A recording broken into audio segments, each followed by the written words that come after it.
Max Brand at the Loaded Dog Jam Wednesday night.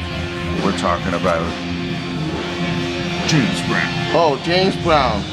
Some of his early stuff I always liked about James, because I remember back in the 80s I bought I think the first compilation of his stuff that he did up from the late 50s up into 1976.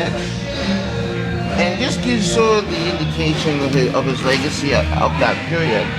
I like some of his early stuff, like Please Please Me, up until, Prisoner of Love. And, and he got into that funky groove thing around 1965, and that's when I think that's when it became his signature sort of style that would carry on for the rest of his career. Can I ask you a question?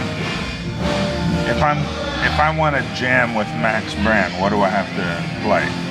Well, you have to play the straight ahead old rock and roll,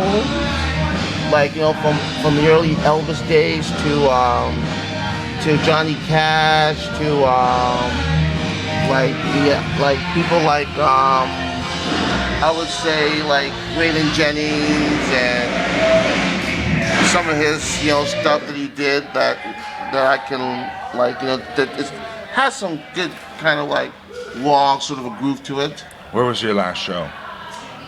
The last show I was involved in was was with my band. We did I think it was one of those benefit type gigs we did some time ago, which was, I think it was for the lady that died from cancer a few years ago. What venue was it? It was the Walkpole West. But we're going to do a show on June 27th down in Brampton.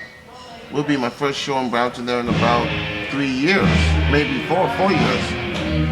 Because we did this was around the time that my album was out, when my first company was out. So where's the new gig?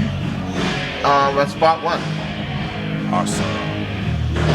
So hopefully we get together, for practice around that time. And what's the date again? June 27th, it's a Friday night. All right, we're talking to Max Brand on Musicians in Bars Getting Beer. We'll be right back after these short messages.